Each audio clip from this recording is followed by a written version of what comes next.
I'm very interested to see the relationship dynamic between Megan and her director. Of course, it was cozy good times for her, what with her man-witch and her cups of coffee that she was constantly filling his little belly with. So I'm interested to see, has their relationship progressed? Is it getting serious? We are also told in this trailer that her husband, who she cannot deign to speak his name, it's almost as though she's saying Voldemort, that he doesn't like lobster. So she has a guest on there who's preparing lobster, and she's like, you know who doesn't like this? My husband. Well, since he's never invited on set, I guess we don't have anything to worry about. He won't have to eat it. Hello, how are you? Welcome to my channel. My name is Cheer Denise. So today's Friday. We got lots of stories to get into, but I just want to make one tiny little announcement. I know that a bunch of you have asked, am I going to do Entitled by Andrew Loney, the book about Prince Andrew and Sarah Ferguson? You guys, you know I am. First of all, I love him as an author. I think he's a fabulous biographer, and he also gets the dirt that none of us have been able to find. He has been working on this book for years, and they try to stop him multiple times. So obviously my mind is like, what is in the book? What is happening in the book that they were just like tooth and nail fighting him on it? So the book has come out, but not in the United States. I mean, it did. It came out on Kindle. I'm not reading any book on a Kindle, okay? I am a paper and ink girl. And so I had to order my copy from England. So it isn't going to get here till the 26th. On that same day, Meghan Markle is dropping her new show, With Love, Meghan. We're getting another iteration of her pretending to be joyful. I wonder if she practices that at home, like in the mirror. She's like, because every shot has her mouth open, and it's been like this for years. Like, this is her thing that she has done for so long. It is always, you know what it feels like? It feels like when you go and you have your picture taken, like maybe at a wedding or something, and the photographer's like, okay, now everybody like laugh and smile and act like you're, having a great time. And you do end up laughing because it's so dumb as you'll fake pretend to laugh. So maybe she really is cracking herself up. I don't know. Anyway, all this to say, we have lots coming towards the end of this month, what with Entitled and Meghan's new show. And I'm not sure how I'm going to schedule all of that, but we've got lots coming up. Okay, back to the regular stuff. Since we were talking about Meghan, let's talk about her show. Apart from the fact that the trailer left us with lots of moments in time in which she is pretending to be joyful and full of life, it also revealed to us some interesting guests. Okay, obviously, we've got Jamie Kern-Lima. Hey guys, I'm back. And that also means that we're going to have lots of obligatory, shallow statements of love and joy and peace and do-goodery. That's what I think is really annoying to me about this whole show, is I certainly am not opposed to statements of love, joy, and do-goodery if there is some kind of foundation to it. But what feels to me from this trailer, and what I know to be true from the original program that we saw, the original season, is that this show is super preachy to you, but it tries to be inspirational. But it is constantly trying to insert virtue and value into your life without substance. I think specifically back to the time when Meghan was making that cake, and she kept referring to the cake as her and she, personifying this cake as being beautiful on the inside, though not much to look like on the outside. And she was super pleased with that life lesson. Basically, don't judge a cake by its crumb cover. And, well, I see the value in that, I suppose. It's just such a trotted out, worn out lesson. It's like, you're not really saying anything new, but you keep wanting to act as though you have just dropped pearls of wisdom in our lap. Aren't we so lucky to be able to join you? And it's always this just like the overuse of the words joy and gratitude and these sentiments of just showing up for people. This is one of the most joyful days. So comforting. Very comforting. There are easy ways to show up lovingly. That actually is giving me goosebumps. That is so lovely. All I wanted to do is stop talking to me about how you are joyful in this moment, but show me joy. Don't tell me that you're showing up for people in the small moments when I know that you don't have friends or family that love you anymore. If you're constantly showing up for everybody, where's your dad? Where are your siblings? Why does Harry not have a family anymore? If you're so good at showing up for people in the small ways, is it possible that you would know how to show up for somebody in a big way? Like, oh, I don't know, not helping them dissolve the relationship they had with their dear brother and father? It's difficult for me to accept all of these life lessons and this flowery language and this general sense of do-goodery when I'm looking at somebody who seems only able to tear other people's relationships apart. But she's so focused on, I am a huge relationship lover. I have deep friendships. I really care about caring about people. My love language is doing and serving. And I'm like, serving people where? On the road to perdition? I mean, I don't understand where she feels like she has added value to so many lives and friendships when I don't know where these lives and friendships are that she is spreading so much light and life into. I know she has a couple of old faithfuls. That girl that she was on Suits with continues to be her friend. Jamie Kern Lima, for whatever reason, also seems to keep showing up. But I think if you look into Jamie's life, Jamie does sort of have a history of using people for their connections. So does she just still live in the delusional sense that since Meghan is attached to a prince, there's going to potentially be a payload at the end of this awful time she just had with Meghan? I mean, I don't understand. It seems to me that after everything that all the backlash she's received in association to Meghan, she wouldn't keep paying into this relationship, but we can only assume that she filmed those episodes before she'd ever even had Meghan on the show. In fact, we know that to be the case. So maybe even she's sorry to see her face in this trailer. I don't know. We also have Chrissy Teigen in the trailer. It seems like the combination of those two evil forces should have been way too much for even the camera lens to take in. I feel like the inclusion of somebody like Chrissy Teigen, who has such a problematic reputation as far as her mean girl behavior, would make Meghan realize, I can't have that girl on my show. Unless her thought process was, I'll have Chrissy Teigen on.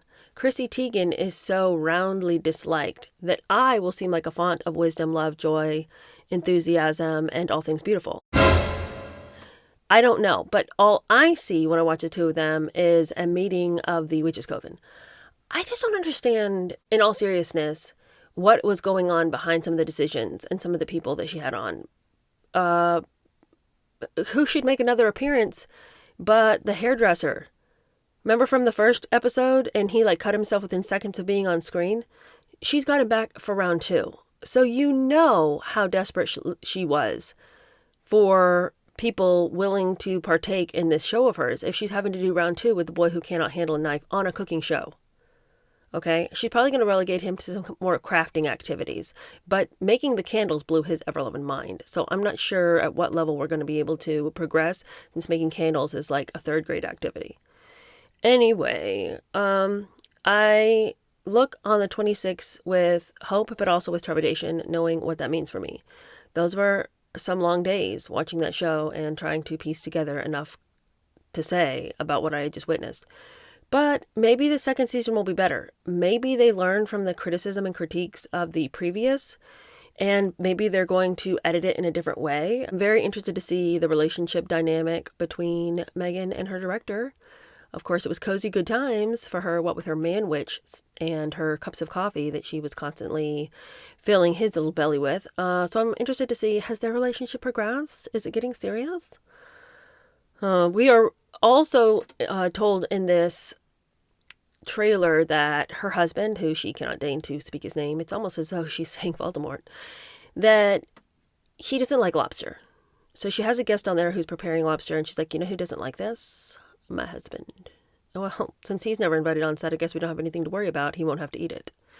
I'm interested to see how this show pans out. And of course, we don't have to worry about season 3 because we know that Netflix is not renewing their deal. So maybe she's hoping that people will love this so much. And I'm interested to see what she does in order to spike people's interest in the show. Hoping that Netflix will reconsider.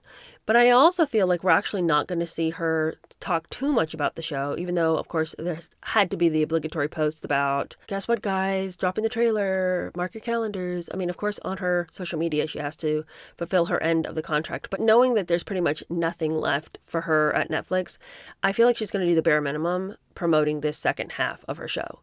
But of course, that also raises the question of what is going to become of the As Ever brand. You know, nobody in their right mind would ever go to As Ever without having heard about it from the Netflix show. If Megan had tried to launch a brand with all of her uninspired goods, her teas, her jams, her honeys, her dry biscuits, her watery wine that is, as I've heard, boxed at the same place as boxed wine. If Megan had wanted to spread her apricot jam / juice from here to eternity, you still wouldn't have heard about her if it hadn't been for Netflix. And your interest wouldn't be piqued even at all. What astounds and astonishes me is how many times I see her on Instagram reposting videos that other people have sent her or tagged her in using those flour sprinkles. How many people did you have to pay to eat that rabbit food? She's so trying to make it a thing, even though in the Times 100 interview that she did, she wanted to make it seem like it was this thing that everyone was talking about and were so in love with. I mean, she's really pushing the love for the rabbit food. And the flour sprinkles just were never anything anyone was super excited about. So for her to every day have like a new video to post about somebody in the kitchens, you know, being like, nap time, finally. It's been a long, hard morning with my little toddler. I can't wait to treat myself. And a picture of somebody's latte with flour sprinkles on top. I mean, treat yourself. Is the woman suicidal? Like, somebody step in with that mom. If this is her version of treat herself, what is her version of being unkind to herself? You know, we need to help her. Okay, let's get on with the tasks at hand. Speaking about people who are not on good terms with their British families, let's pan on over to the Brooklyn Beckhams. You guys, this is a story, as you know, that I am not terribly invested in, and yet it seems to constantly be in my newsfeed. We just get like a lot of chatter that's like beating the dead horse about, oh, Brooklyn Beckham's not on good terms with his parents, and every day Brooklyn Beckham and the feud, and you're like, again, as I've stated many times, I'm gonna need a few more tidbits here, okay? But then we got one recently over the weekend, and I have to say, interessante. Because the Beckhams, their big noise and their big chatter of late has been that 3 years ago at their wedding, they just didn't feel like it was the day it ought to have been. And apparently she wore a wedding dress that her mother-in-law, Victoria, didn't like because Victoria wanted to be the one to make the dress. And Nicola was like, no, that's not the dress I want. And so there was drama about the dress. And then she claims that she didn't get to have her first dance with her husband because even though Mark Anthony had come and he was supposed to be singing their first song, is it 1997? The horrendous mother-in-law that was now going to be the plague of her existence stepped in, and she was announced as the most beautiful woman there, and she had to dance with Beckham when Nicola was just standing on the side weeping her mascara off. And nobody cared because everybody just loves Victoria and everyone's trying to shove Nicola in the shadows, you know. But she and Brooklyn are their own power players, and they don't need to ride the coattails of his annoying family. And so the wedding was basically ruined because her mother-in-law was there. They decided they were going to have a vow renewal. Only invited her family. She wore her mother's wedding dress. And this little intimate shindig was basically a middle finger to his family, being like, you're not invited. And the reason we have to do this vow renewal only 3 years into our marriage is because you guys wrecked the first one.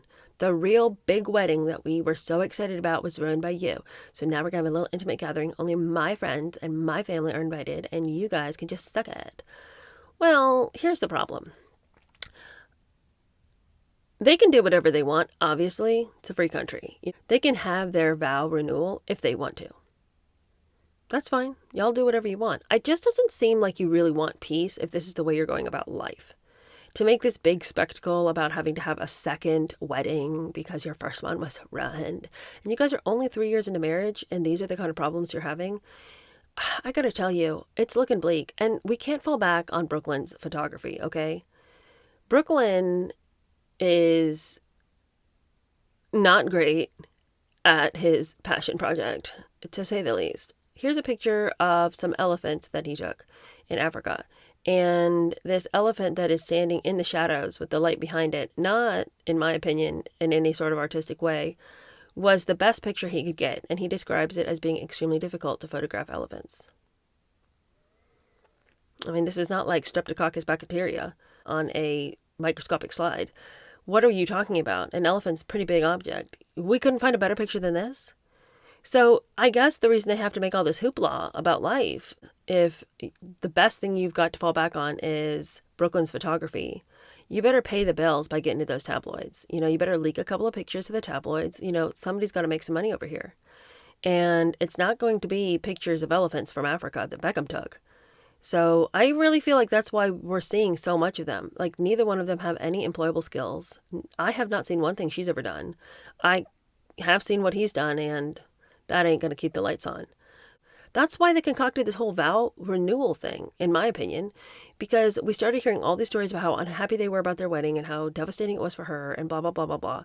And then everyone was like, okay, well, tell us something new. Because there were other people saying, hey, their version of what happened at the wedding isn't what happened. I was there. There's other people at the wedding who were like, they definitely had the first dance together. And like later he danced with his mom, but that certainly wasn't the first experience on the dance floor. And so there's just other people who are like, I don't know. So when they saw that the news was starting to, I wouldn't say sour in their favor, but people are like, this is not an interesting story because these are not true facts. It seems like you guys are crying about a lot of things that don't really matter. Then they had to decide that they're going to have a vow renewal and just invite her family and really let people know, no, we're serious. His family's the worst. And look what we were driven to do because the wedding really was that bad. It feels like the affair that they had, this whole renewal, was a little affair they could have thrown together pretty easily in the wake of sort of losing the public attention. So that's why the story is so lame. Because it's not an organic story that's unfolding over time. It's two people fumbling around trying to come up with ideas to send to the paparazzi and to the tabloids. And, our big mastermind is the person who takes pictures like this of elephants. So, speaking about people who are having long rows to hoe, let's talk about Alex Baldwin. Now, obviously, we know that they had their little show. People laughed about it a good bit, but I don't think anybody was really watching that show with any sort of enjoyment other than just can you believe this? What is happening? He must really need to, refill that bank account. After you kill somebody by accident, it's hard to get work. So we all knew why he'd agreed to that humiliating show. And it was a strange show in that there weren't any real fans of it. It's like Keeping Up with the Kardashians is mockable in so many ways, but there are people who generally like to watch the show because they like the Kardashians. They like the sisters, they like the dynamic. They've been in these people's home for over 20 years, and it feels sort of like not a parasocial relationship, but just kind of like, you put on your favorite sitcom and it's like, I know all these people and it's sort of a comforting feeling. That is what Keeping Up with the Kardashians is for a lot of people, even though, as I said, they're just, a lot of clowns in Clown Town. And over here with Alec Baldwin's show, obviously it was only on for one season, so it's not like we have this dynamic with these people where we would ever come back because it's got, there's a level of comfortability there. But, none of the characters were interesting to watch. You saw a man being debased and a woman acting ridiculous and a bunch of misbehaved kids. It was honestly a very chaotic watch, uncomfortable at every moment. It was one long extended cringe and there weren't any moments of relief. And that was the real problem with that show, is that you just felt on edge the whole time for Alec Baldwin. And there was no moment in which you were like, oh, thank God, I can just get a little bit of a reprieve. That was a lot of cringe in one episode. The show's over, but the cringe continues. This week I saw two separate videos. And I don't know if he has just drunk himself into oblivion, so he doesn't know what his wife is making him agree to. I don't know if he's just so demoralized that just the fact that he got up out of bed that morning is about all the effort he can put forth, and then she comes up with the rest of his ideas for the day. I wouldn't blame him for being demoralized. She's the worst. She has zero respect for him as a man, and he doesn't demand respect from her as a man. I'm not saying he needs to be abusive or difficult, but he agrees to be mocked and humiliated. And if I didn't know better, I'd say he enjoyed it, because I can't imagine any man agreeing to this on such a huge scale. constantly being posted about on social media where she's just making an absolute mockery of him as a man. But I also am struggling to understand why any woman would want to be with a man who she can so roundly humiliate, and he seems to come back for more. What's wild to me is how often they have time to make these strange little videos. Like in this one, she's going to be singing a song and she's going to be dancing all over him, and he seems definitely not into it.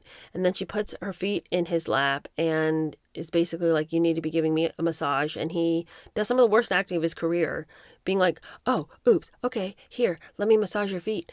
And that's the thing that really stands out to me in all these videos, is how amateur hour it is as far as his acting goes. He's a good actor, but he is always playing this strange middle school performer every time she has him in these videos. Oh, oops, okay, oops, cringe, let me massage your feet. I'm such a bozo, I can't figure out the cues. It's like, I feel bad for him. And then, if that wasn't bad enough, we have this video. Okay, hold on to your pants, friends. This is beyond humiliation. Here, they have concocted some weirdness in which she is pretending to hold him like he's a baby, and he is acting babyish. And then she's, talking about one thing or another about him, and he's just like one more child she's got to deal with. One more force of life sucking her life out of her. And I'm like, how drunk, how high, how inebriated did you have to get him to agree to this? Or has life just walloped him so badly that he is in a constant catatonic state and you can pretty much talk him into anything? I don't know, but I cannot figure out what man would agree to this. This is my message to you, Alec Baldwin. I do not think that you killed somebody in cold blood knowing what you were doing. Was it gross negligence? Probably. Did you neglect to do the proper checks on the gun? Yes, but also somebody handed you a gun with a real bullet in it. And I don't know that you would have known the difference. Obviously, the prop person didn't seem to know the difference, and they are trained to know the difference. So, there's obviously a lot of questions about that. But okay, we're in the aftermath now. We can't go back and change what is. But you can change what's now. You cannot agree to put a blanket on your head and pretend to be swaddled while your wife talks about what a life-sucking force you are. You can not be in her dumb little videos that she, labors over and edits and then posts and then is so distracted by the likes and the comments that she isn't even focused on you and the kids because she's too busy with her nose in her phone. I mean, you can refuse that life. You can't change what happened, but you don't need to continue to participate in these humiliation rituals. Now, if there's some part of you that likes it, that makes me even sadder for you, because this is not life. But if you've decided that this is life and that, it's just par for the course, you murdered someone, so for the rest of your life you have to basically scourge yourself with humiliation, I'm here to tell you no. Redemption is available to you. Like, this, it does not have to be. And it's okay to sit, hilarious down and tell her that you are done, that this is not how it's going to be anymore, that you don't need to keep apologizing to the world by looking like the king of Clowntown. It's time to move on. And honestly, all we are led to remember is your worst moment when we see you acting like this. Because what it reminds us is that you think you have to act like this. But if you've apologized, you need to move on as though you believe forgiveness has been extended to you. Speaking about people who are deeply confused about which way the wind blows, let's talk about Machine Gun Kelly. Now, I've been wanting to talk about him for a minute now because I keep seeing really strange stories, but he was in the news this week with a doozy.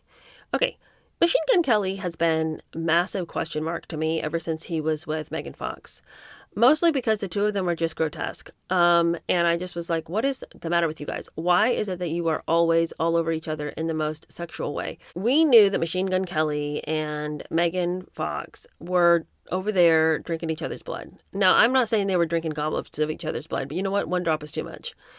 And I thought it was really strange that they would do that. I also thought it was really strange that he and she really liked to cosplay vampires. And I sometimes wondered how much cosplaying we were really doing. You recall from Wednesday's episode that we discussed the fact that there really are vampires. There really are people who have chosen a specific lifestyle, and that is drinking blood. And it is a really hellish existence in which you become addicted to the taste of blood. And the people who practice this then no longer want food, and food is no longer palatable to them, and they can't even keep it down. Well, Machine Gun Kelly's over there slurping up Megan's blood, but then also his little vampire teeth and his cosplaying vampires with her goes one step further in my mind when he has said repeatedly that he doesn't eat.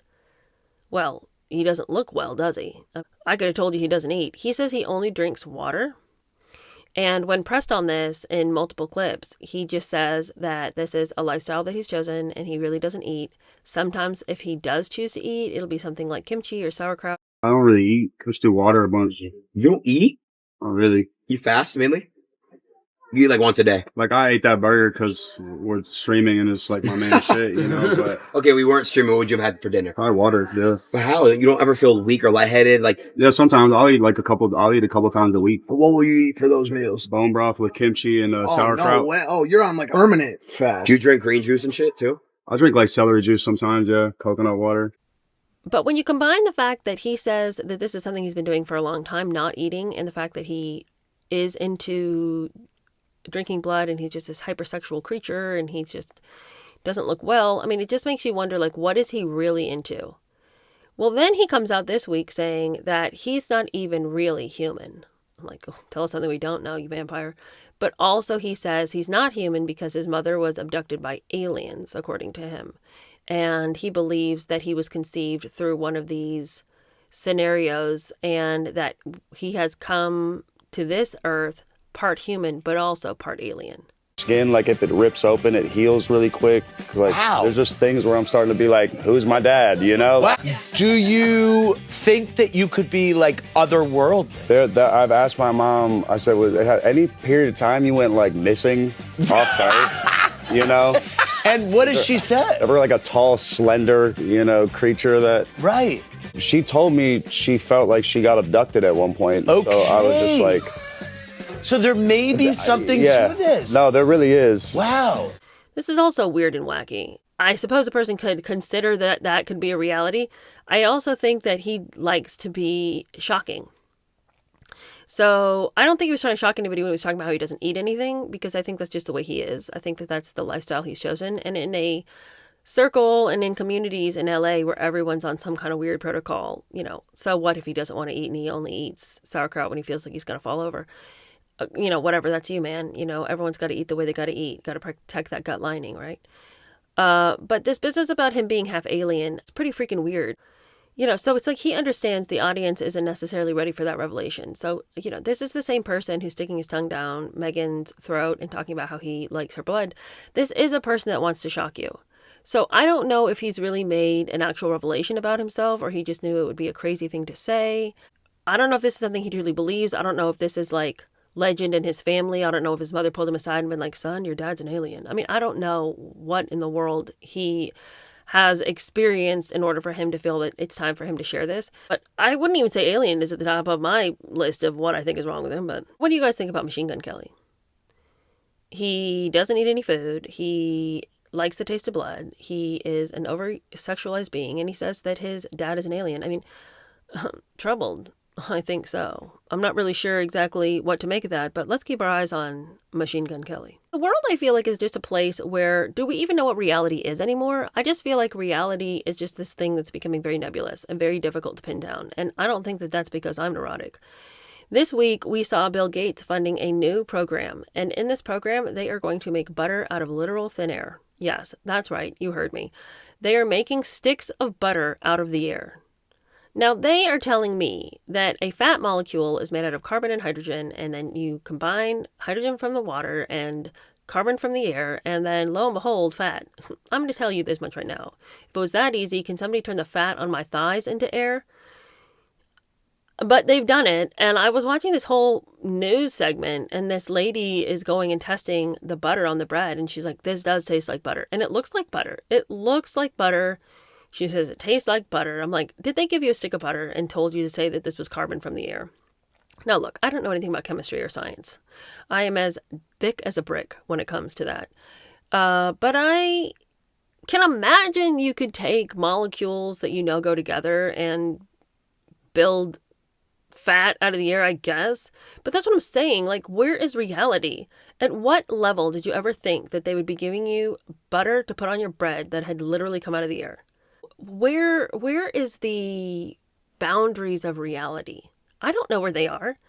Then another thing I saw repeatedly discussed this week was the fact that AI models in magazines are now becoming the thing. In beauty magazines and stuff, they don't have real models. There's not real people in a lot of these pictures anymore. These are fake people that AI created, and you put in prompts for what you want, and then the beauty magazines publish pictures of these women, and they're not real. Great photos.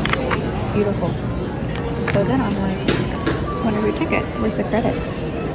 Photo credit is an AI prompt. High fashion editorial photo, same thing. She's not real.